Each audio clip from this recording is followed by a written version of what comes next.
My name is Margot Hayes, and I am 66 years old.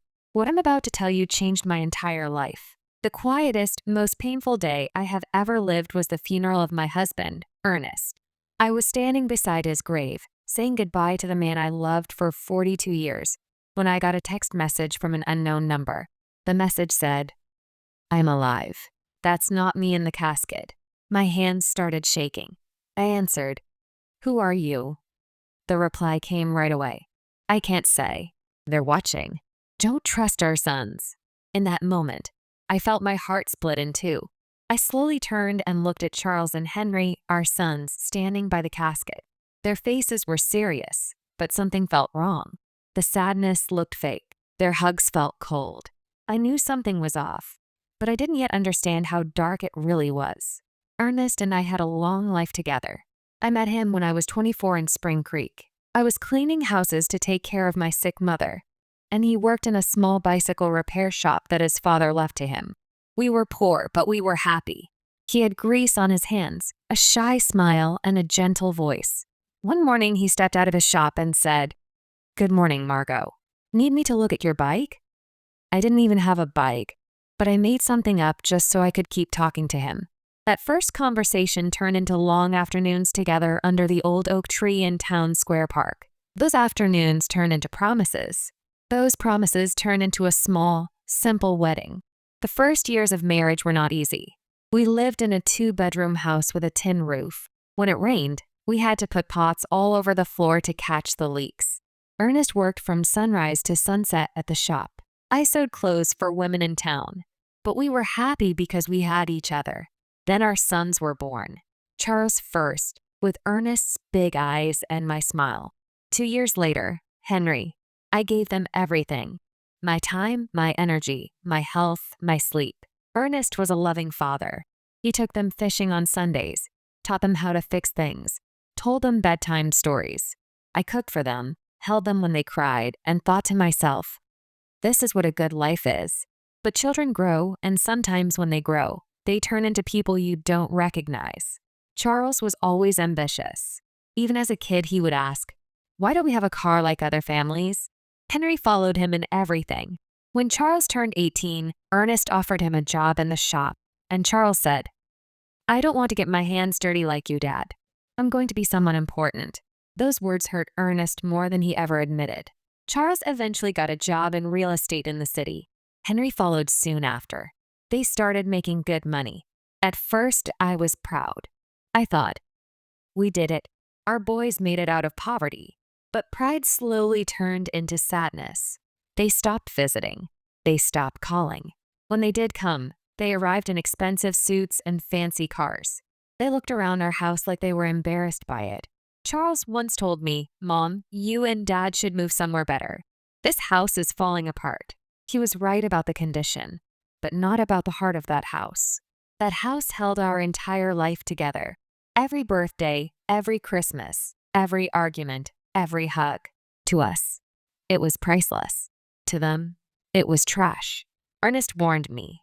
He said, "Margot, money has changed our boys. We aren't enough for them anymore." I didn't want to believe him. I told myself, they're just busy. But in my heart, I knew he was right. We had already started losing them. Then Charles married a woman from the city named Jasmine Albright, and things got even worse. The first time she came over, she wore a tight red dress and high heels that sank into the dirt outside our door.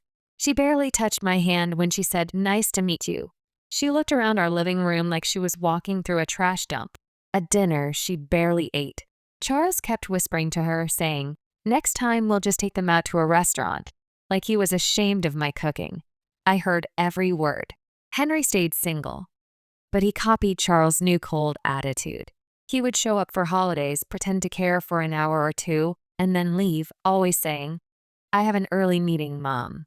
Every time he was with us, his mind was somewhere else. Eventually, our sons started to treat us like a project they needed to handle. They pushed us to sell the house. They told Ernest to retire. They brought us papers to sign without explaining them. Charles said, "Dad, this house is only worth about $1,000. If you sell it, I'll add some money and move you somewhere better. A better place." He kept talking about a retirement community. After 40 years of building a home, they wanted to ship us off like old furniture. Ernest told them, "Working is not a burden. It's what keeps me alive." They pretended to care, but I could hear something else under their voices: impatience. Then the pressure got stronger. Charles and Henry started bringing real estate agents to our home without asking us. They talked to us about early inheritance. Imagine that. They wanted us to give them money from our house while we were still alive, not after we died. No. That's when Ernest told me late one night, "Something isn't right. This is no longer normal selfishness. This is something darker." He was right. 3 weeks before he died, Charles sat at my kitchen table and told me, "Mom, no matter what happens, Henry and I will always take care of you." Back then, those words comforted me. Standing over Ernest's grave, I realized they were a warning. The accident happened on a Tuesday morning. The hospital called me and said Ernest had a serious workplace accident. They said a machine exploded in his shop, that he had burns and a brain injury. I almost collapsed right there in the kitchen. My neighbor Doris drove me to the hospital because I couldn't even hold my car keys. When I arrived, Charles and Henry were already there. That confused me at the time because I was the first emergency contact. No one should have called them yet. I was too panicked to think about it. In the ICU, Ernest looked broken. Tubes, wires, monitors. His face was covered in bandages. I held his hand and whispered, "I'm here, my love. You're going to make it." His fingers squeezed mine, just a little. I know what I felt. The nurse said it could have just been a reflex. But I know my husband. He was trying to tell me something. The next 3 days, I barely slept. I lived in the hospital waiting room. Charles and Henry stayed nearby, but not to comfort their father, to talk to doctors and look over paperwork. I heard them asking about life insurance, medical insurance, disability payouts. Not, "How is Dad feeling?" but "Who's the beneficiary? And how much does this cover?" On the second day, Charles said, "Mom, Dad has a life insurance policy for $50,000. And there's a workers' compensation policy that could add up to $75,000. I stared at him in disbelief. My husband was still alive, and my son was already doing the math. On the third day, the doctor, Dr. Patterson, told us Ernest would probably never wake up, that his body was failing. I said, "Do everything. Keep trying." But Charles said, "Mom, we have to be practical. Dad wouldn't want to live like this. He wouldn't want to be a burden." I exploded. "He's not a burden. He's your father." 2 days later, in the middle of the night, all the machines started beeping. The nurses ran into the room. I ran after them screaming, "No, no, no." They tried to save him for 40 minutes. At 4:37 in the morning, they told me he was gone. I fell on his chest and cried like I've never cried in my life. An hour later, Charles and Henry showed up calm, organized, and almost prepared. They had funeral home phone numbers ready. They had papers ready. They called the insurance company. It felt less like they had lost their father and more like they were closing a deal. They planned the funeral without asking me what I wanted. They chose the cheapest casket. They didn't invite Ernest's co-workers or neighbors. They rushed everything. "It's what Dad would have wanted," Charles said. It wasn't. Ernest loved people. He would have wanted to be honored. The service was small, just me, Doris, the pastor, my sons, and Jasmine. And then, at the grave, I got that message. "I'm alive. That's not me in the casket. Don't trust our sons." After the funeral, I sat alone in my house and started thinking clearly for the first time since the hospital. I went through Ernest's documents. I found the $50,000 life insurance policy Charles mentioned, and I saw that it had been increased from $5,000 to $50,000 just 6 months earlier. Ernest had never told me about that change. I also found a workers' compensation policy I had never even heard of. It had been bought just 2 months before Ernest's so-called accident. It covered accidental job-related death. I felt sick. Then I got another text. "Check the bank account. See who's moving money." So I went to the bank. The manager, Mrs. Thompson, showed me our statements. I saw big withdrawals from our savings in the last 3 months. $1,000 in January, $3,000 in February, $4,000 in March. I hadn't taken that money out. She said, "Your husband came in with one of your sons. He said he needed help because he couldn't see the papers well. My stomach dropped. Ernest never had trouble reading paperwork when he had his glasses on. And why was our son involved without telling me? That same night, I got another message. The insurance was their idea. They pushed him. It was a setup. I went to Ernest's shop. Charles had told me there had been an explosion, but the place was spotless. No burns, no broken machine, no sign of fire. Every tool was in its place. Nothing looked damaged. In Ernest's desk, I found something that froze my blood. A note in his handwriting, dated 3 days before he died. It said, "Charles insists I need more insurance. He says it's to protect Margot. Something doesn't feel right. I don't trust his intentions." There was another note. "Henry brought papers for me to sign. Says they're to modernize the shop. I don't understand them. Why the rush?" At the bottom of the drawer was an envelope with my name on it. Inside was a letter from Ernest. "My dearest Margot, if you are reading this, it means something has happened to me. I've noticed changes in Charles and Henry. They are pushing about insurance. The house, our money. Jasmine is also pressuring them. Yesterday, Charles told me I should be careful because at my age, any accident could be fatal. I don't know why, but it felt like a threat. I love you. Don't trust anyone blindly. Not even them." I dropped the letter. I couldn't breathe. That same evening, Charles showed up with Jasmine and spoke to me in a sweet, fake voice. "Mom, the insurance will be about $15,000. You should move to a retirement community. Henry and I can manage the money for you. We know how to invest." I realized then, they were not protecting me.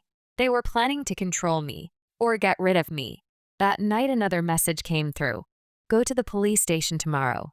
Ask for the report on Ernest's accident. You'll find contradictions."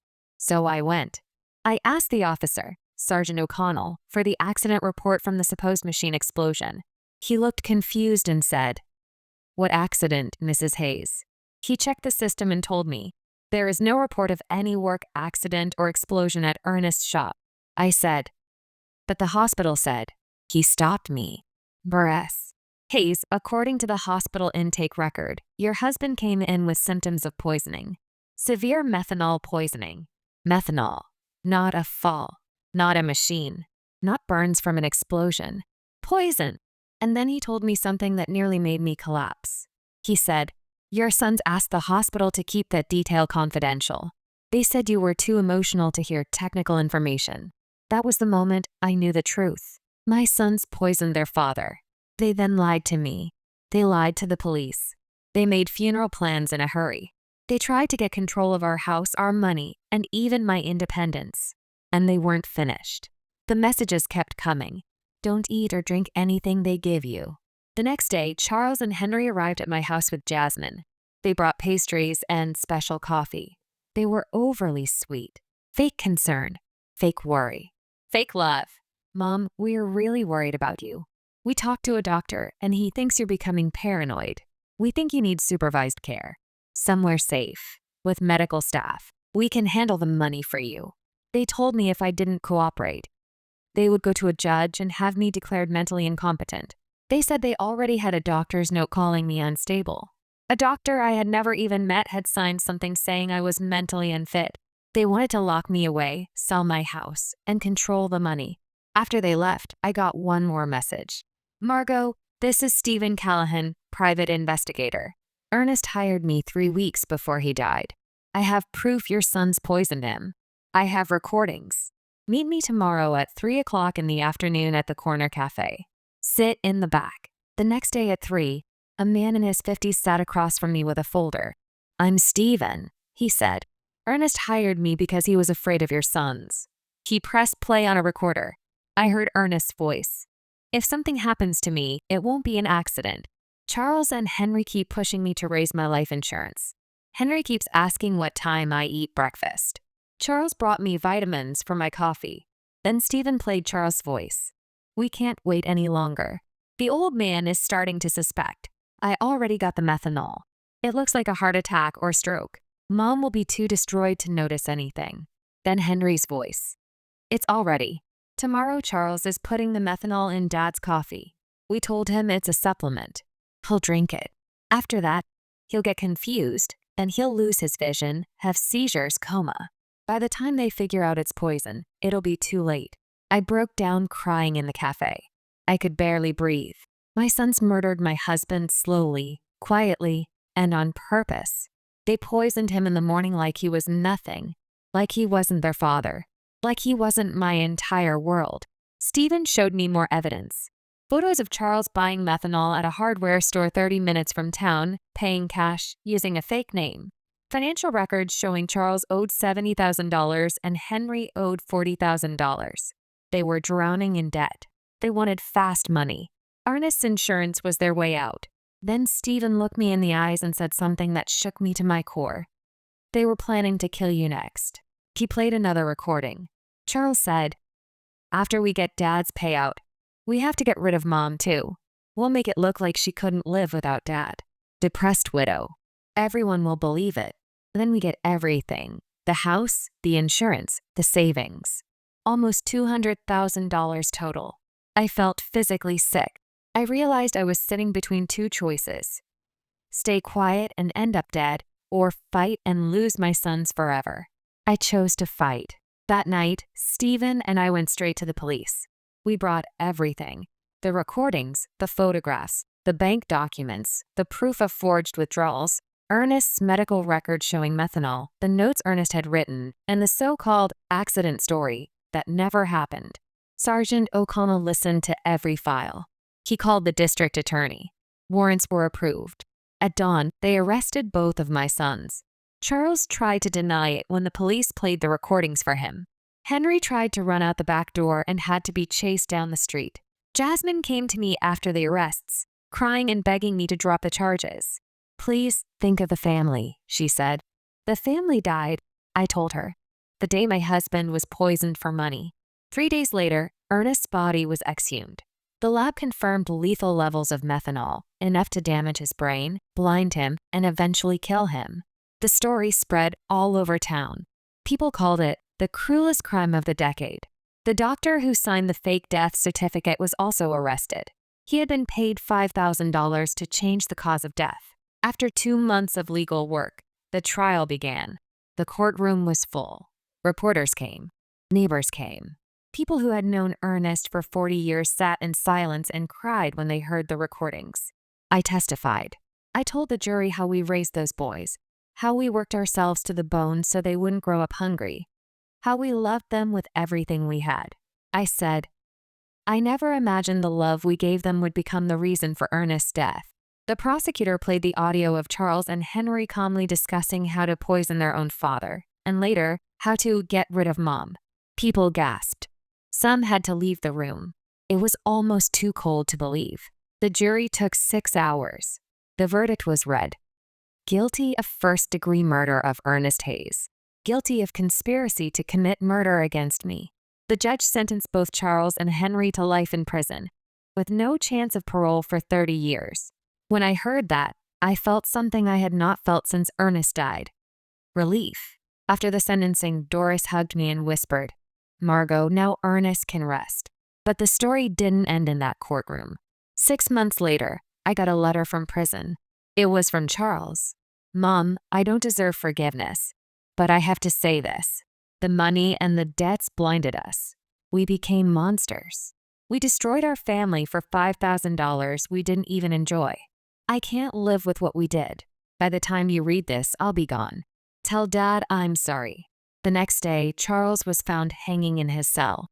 After his brother's suicide, Henry suffered a complete mental breakdown and was moved to a prison psychiatric unit.